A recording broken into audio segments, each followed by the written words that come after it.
PCM concernant l'orientation et les mouvements du corps humain dans l'espace.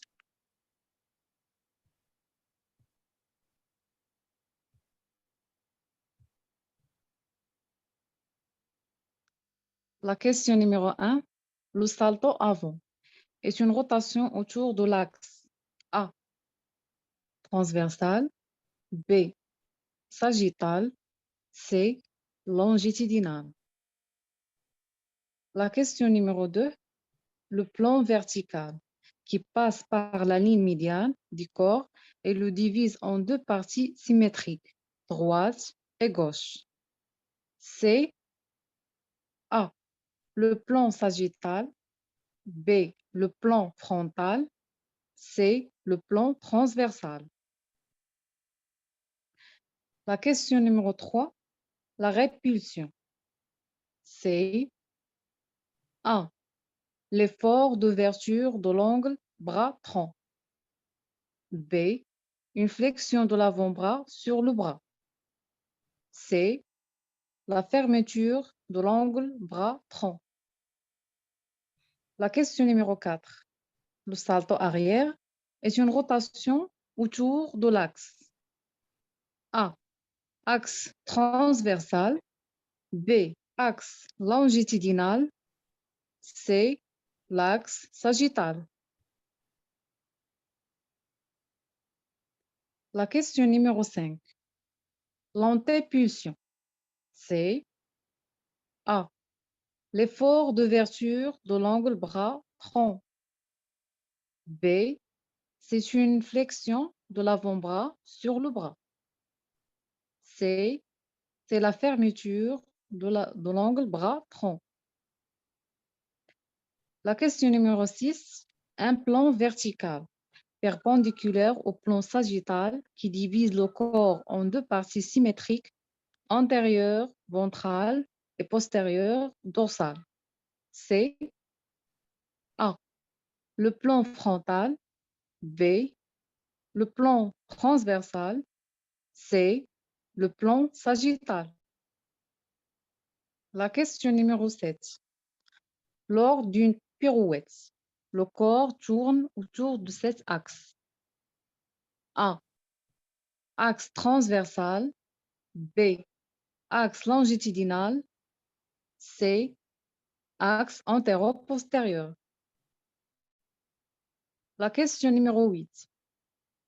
Lors du gainage, le bassin est placé en A, rétropulsion, B, en rétroversion, C, en antéversion.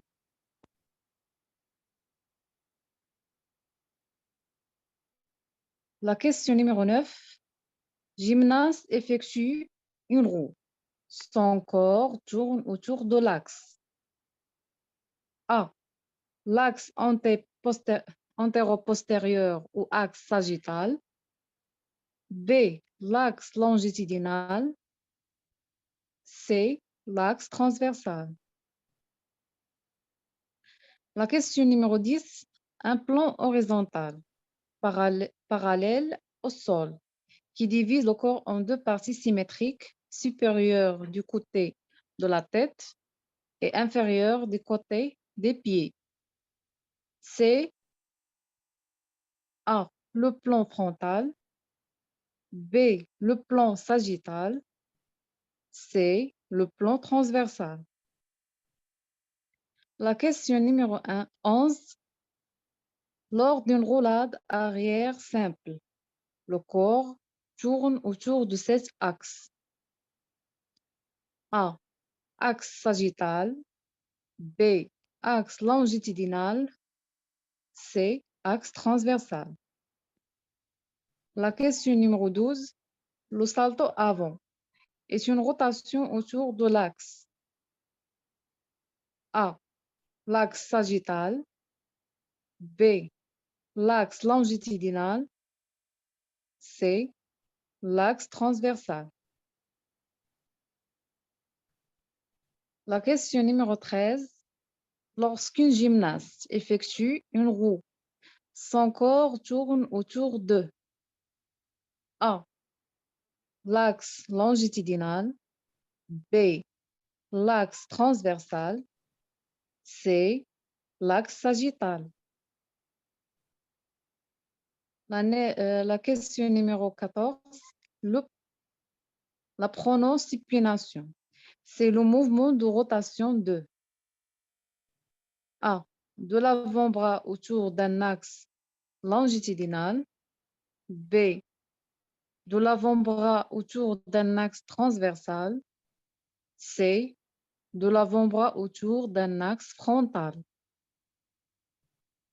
La question numéro 15. Lors d'une roulade avant. Simple, le corps tourne autour de A. L'axe longitudinal. B. L'axe transversal. C. L'axe antéro-postérieur. La question numéro 16. Lors d'une planche faciale, le corps est dans le plan A. Le plan frontal. B. Le plan sagittal. C. Les trois plans. La question numéro 17. Comment s'appelle la position des bras? Les os étant parallèles. Lorsque les mains sont ouvertes, tournées vers le ciel. A. Pronosupination. B. La pronation. C. La supination. La question numéro 18. En gymnastique, antépulsion. C. A. La fermeture de l'angle bras-tronc. B. Action d'ouverture de l'angle bras-tronc, lever les bras. C. La fermeture de l'angle bras-tronc. La question numéro 19. En gymnastique, la rétropulsion. C. A. La flexion de l'avant-bras sur le bras. B. L'ouverture de l'angle bras-tronc. C. La fermeture de l'angle bras-tronc. Baisser les bras. La question numéro 20. Le plan frontal est formé par A. Les axes transverses et sagittales. B. Les axes vertical et transverses. Il permet de distinguer l'avant de l'arrière. C. Les axes vertical et sagittal, ils délimitent la partie droite de la partie gauche du corps. La question numéro 21. Articulation sphéroïde. A. 3 degrés de liberté. B. 2 degrés de liberté. C. 1 degré de liberté. La question numéro 22. Mobilité normale de la hanche en A. Flexion-extension 110 degrés sur 20. Abduction-adduction 50 degrés sur 40. Rotation externe et rotation interne 50 degrés sur 40. Ou bien B. Flexion-extension 120 degrés sur 20.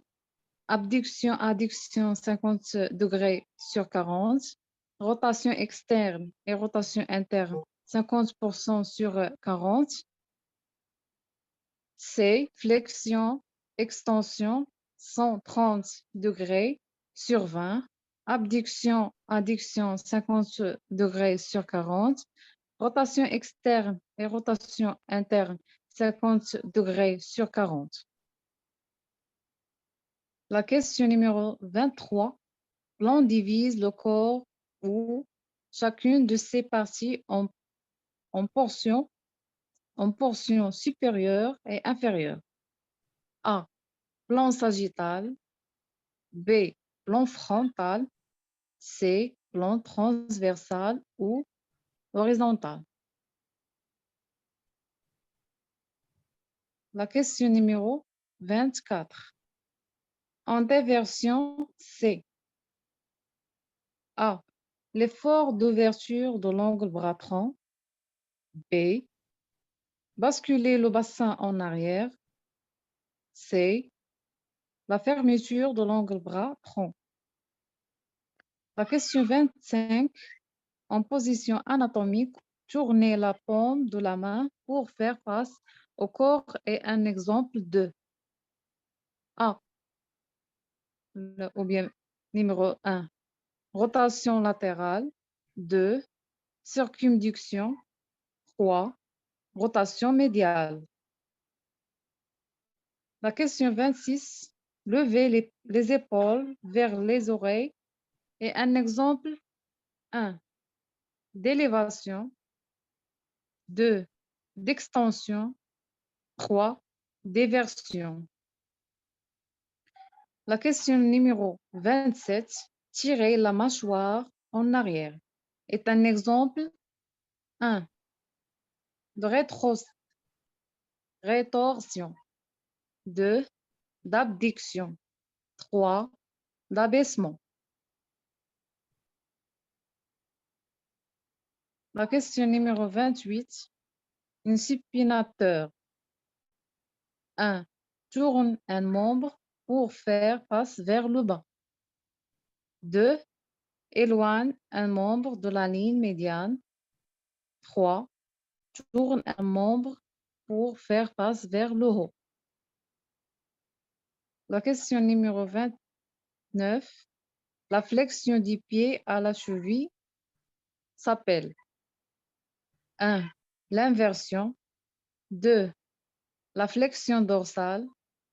3. La flexion plantaire. La question numéro 30. Rétropulsion. C'est A. L'effort d'ouverture de l'angle bras-tronc. B. Une flexion de l'avant-bras sur le bras. C. Réduction de l'angle bras-tronc. La question numéro 31. Pousser la mâchoire en avant est un exemple de 1. Repositionnement. 2. Protrusion. 3. Rétorsion.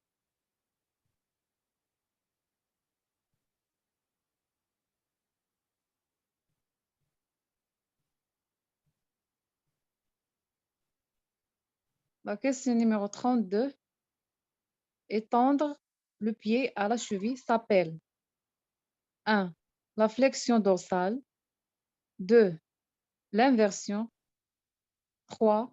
La flexion plantaire. La question numéro 33. La circumduction d'un membre signifie le déplacement de quelle manière? 1. Antérieurement et postérieurement. 2. Médialement et latéralement. 3. En mouvement circulaire. La question numéro 34. Faire pivoter le pied du corps au niveau de la hanche est un exemple de 1. L'adduction. 2. Rotation latérale. 3. Rotation médiale.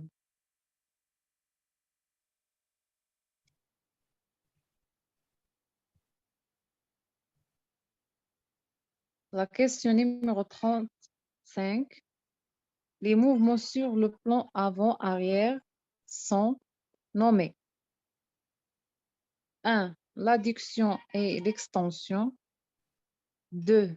La flexion et l'abduction. 3. La flexion et l'extension. 4. L'adduction et l'abduction. La question numéro 36. Quelles sont les deux articulations qui permettent de faire les 4 mouvements flexion, extension, adduction, abduction? 1. épaules et hanches. 2, chevilles et hanches. 3, épaules et genoux. 4, coudes et hanches. La question numéro 37. Monter sur la pointe des pieds et un mouvement 1. D'extension des chevilles. 2. L'abduction des chevilles. 3. L'adduction des chevilles. 4. Flexion des chevilles. La question numéro 38. Le mouvement des bras en ascension latérale est une 1. Abduction de l'épaule. 2. Flexion de l'épaule. 3. Extension de l'épaule. 4. Adduction de l'épaule. La question numéro 39. Pour gratter sa joue. Le coude fait 1. Une adduction. 2. Une extension. 3. Une flexion. 4. Une abduction. La question numéro 40. Un abducteur. 1. Tourne un membre pour faire face à la hanche, à la hausse. 2. Déplace un membre vers la ligne médiane. 3. Éloigne un membre de la ligne médiane.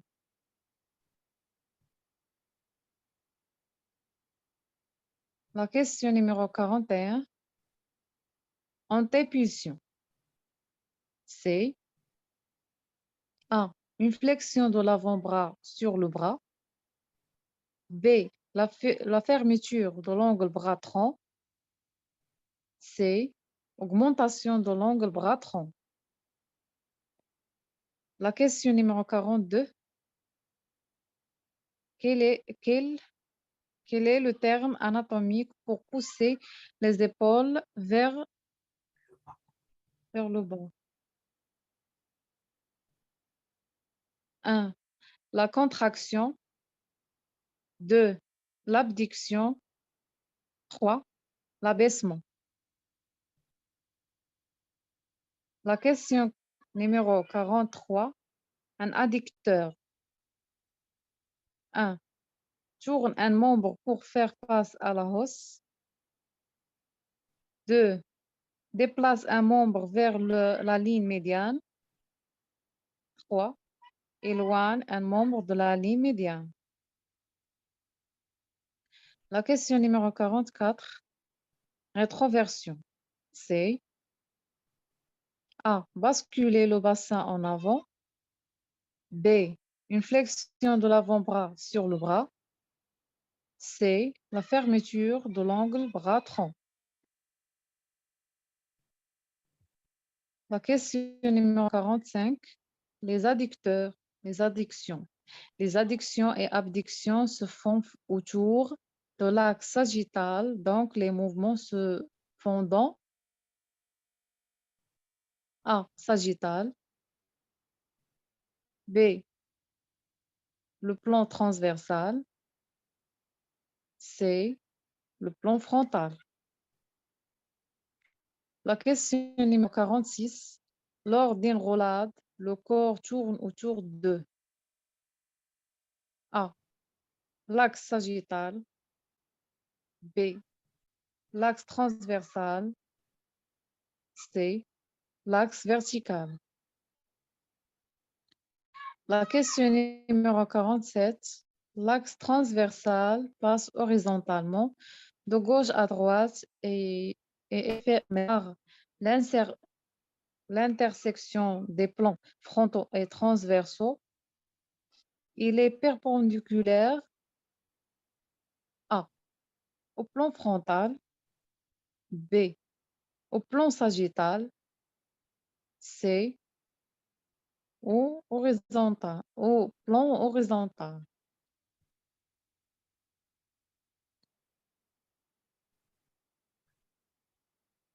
La question numéro 48. L'axe antéro-postérieur passe horizontalement d'arrière en avant et est formé par l'intersection des plans sagittaux et transversaux. A. Il est perpendiculaire au plan sagittal. B. Il est perpendiculaire au plan horizontal. C. Il est perpendiculaire au plan frontal. La question numéro 49. L'axe longitudinal passe verticalement de haut en bas et est formé par l'intersection des plans sagittaux et frontaux. A. Il est perpendiculaire au plan transversal. B. Il est perpendiculaire au plan sagittal. C. Il est perpendiculaire au plan frontal. La question numéro 50. Il s'agit généralement de l'éloignement de deux os sur le plan sagittal. A. Adduction. B. Abduction. C. Extension.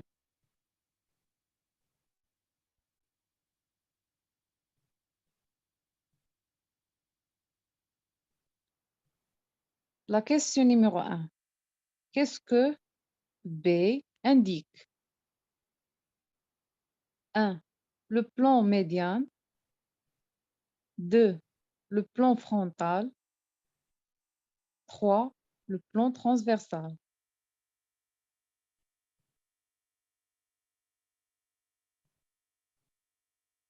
La question numéro 2. Le plan médian divise le corps en 1. Moitié antérieure et postérieure. 2. Moitié gauche et droite. 3. Section supérieure et inférieure.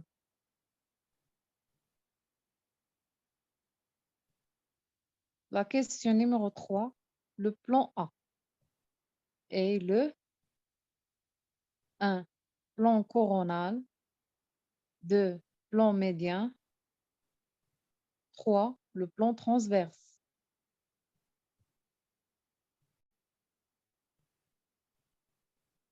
La question numéro 4. Un plan coronal divise le corps en lequel des éléments suivants. 1. Partie antérieure et postérieure. 2. Partie supérieure et inférieure. 3. Partie latérale et médiane.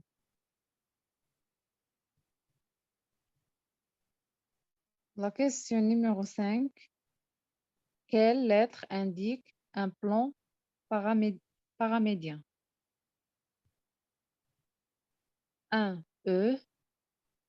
2. D. 3. C.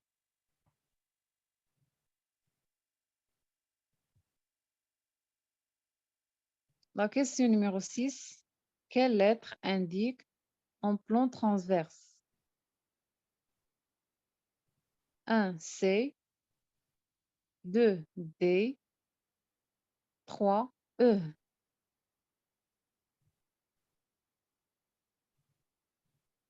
La question numéro 7. Un plan transverse divise le corps en lequel des éléments suivants. 1. En partie distale et proximale. 2. En partie supérieure et inférieure. 3. En partie antérieure et postérieure. Question numéro 8. Dans la position anatomique internationalement acceptée, les pieds sont ensemble et les paumes des mains sont tournées 1. Vers l'avant. 2. Vers l'arrière. 3. Latéralement. La question numéro 9.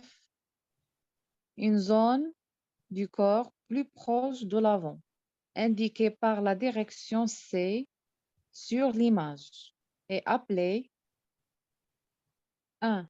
Médial, 2. Antérieur, 3. Latéral. La question numéro 10. Une zone du corps plus éloignée du plan médian indiquée par la direction D sur l'image est appelée 1. Latéral, 2. Médial, 3. Distal. La question numéro 11. Lequel des éléments suivants est latéral à l'œil? 1. Le nez, 2. Le front, 3. L'oreille. La question numéro 12. Une zone du corps plus proche du plan médian, indiquée par la direction E sur l'image, est appelée 1. Distal, 2. Médial, 3. Proximal.